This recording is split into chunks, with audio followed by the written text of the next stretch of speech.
জন্য রেডি আছে। এইসব কথা লয়ার গুছিয়ে বলতে পারবে না।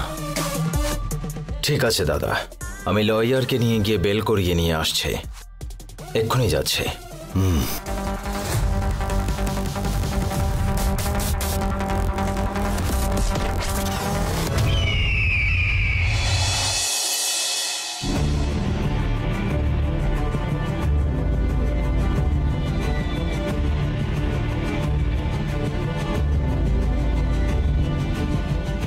এটা নিয়ে অফিসে দিয়ে এসো। স্যার,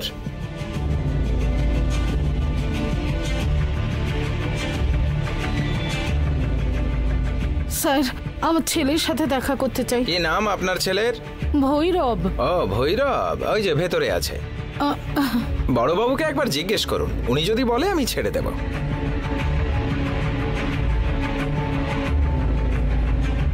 স্যার,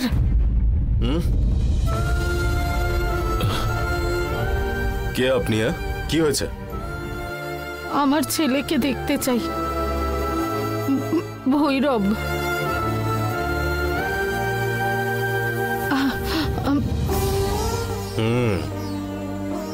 এই শোনো। হ্যাঁ স্যার। এই যে আসুন, এখানে এসে কথা বলুন। মা, তুমি কেন করলি তুই এই কাজ? আবার তুই পুরনো রাস্তায় যাচ্ছিস? যাই হয়ে থাক, বসে কথা বলে ঠিক করতে পারতিস। সেই সব ছেড়ে কেন ওনাকে মারতে গেলি? তাও আবার নেশা করে গিয়ে মেরেছিস। এখন দেখ, আবার জেলে চলে এসেছিস। তুই ভালো হয়ে গেছিস, তুই শুধরে গেছিস বলে ভেবে আমি কত নিশ্চিন্তে ছিলাম জানিস? সেটাও ভঙ্গ করে দিলি। তুমি ব্যাপারটা বুঝবে না মা। শিবানীকেও কিভাবে অপমান করেছে জানো?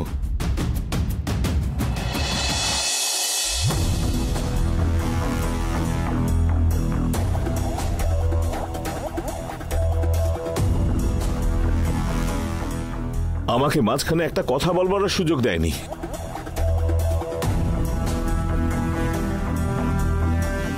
রকি এখানে কি করছে? নমস্কার স্যার। নমস্কার, বসুন।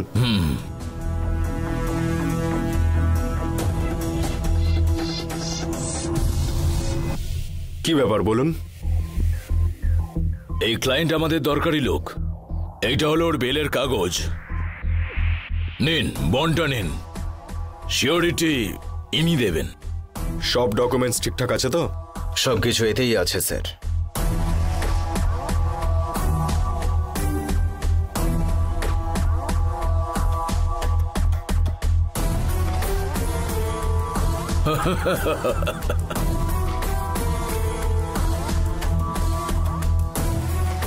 বস কল করেছিলেন?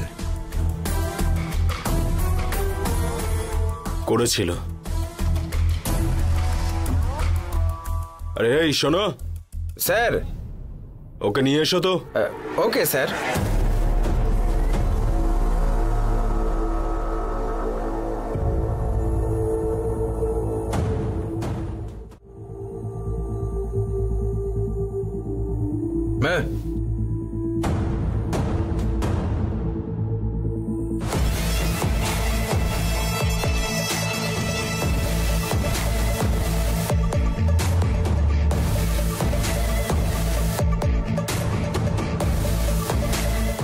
এখানে সাইন করো।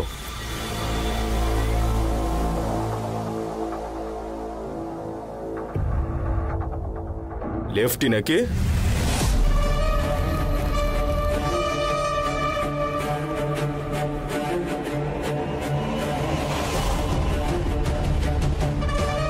দেখো, তোমাকে স্টেশন বেল দিচ্ছি।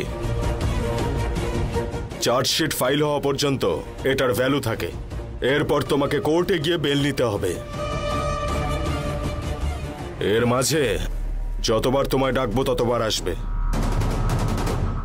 এখান থেকে যাওয়ার পরে তোমার নামে যে কমপ্লেন করেছে তাকে যদি গিয়ে ভয় দেখাও বা তাকে ওয়ার্ন করতে চাও বা হুমকি দাও, এসব কিছু করলে বেল ক্যান্সেল হয়ে যাবে। না স্যার, সেরকম কিছু হবে না।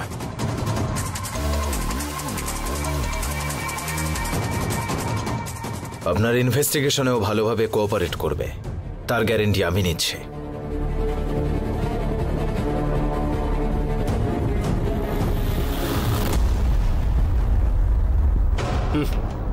কি মাসিমা, ছেলেকে কেউ এসব শিক্ষা দেয়? যদি কোনো সমস্যা হয় নিজে গিয়ে মারবে, থানায় কমপ্লেন করা উচিত তো। না স্যার, ও ওই ধরনের না। আজকে ওর পার্টনার ওকে ঠকিয়েছে, ওর বোনকে অপমান করেছে, তাই হাত তুলেছে। এরপর আর এরকম হবে না। ঠিক আছে ঠিক আছে, একটু নজর রাখবেন। এটা বেলেবল অফেন্স বলে ও বেল পেয়ে যাচ্ছে। যদি নন বেলেবল অফেন্স করতো না, তাহলে ও আর বেল পেত না।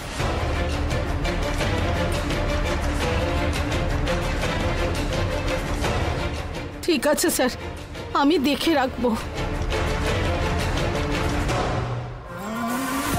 Thank thank you you. Inspector.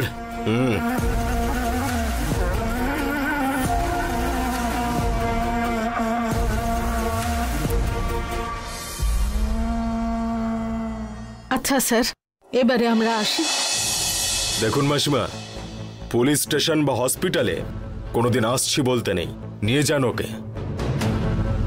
ঠিক আছে স্যার, চল ভৈরব, চল না।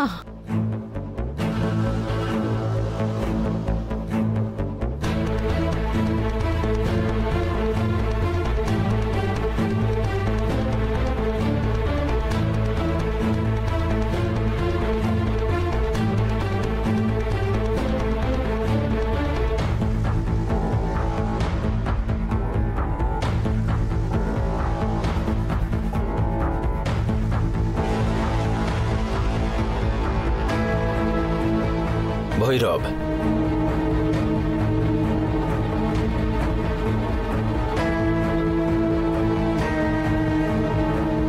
তোকে যে এই অবস্থায় দেখবো আমি, সেটা স্বপ্নেও কল্পনা করতে পারিনি। তুই আমাদের সাথে থাকবি না বলে দূরে চলে গেছিস। তোর নিজের মতো থাকলে তুই ভালো থাকবি, তাই আমরা তোকে আর ডিস্টার্ব করিনি। কিন্তু তোর আর তোর পার্টনারের মধ্যে ঝগড়া হলো,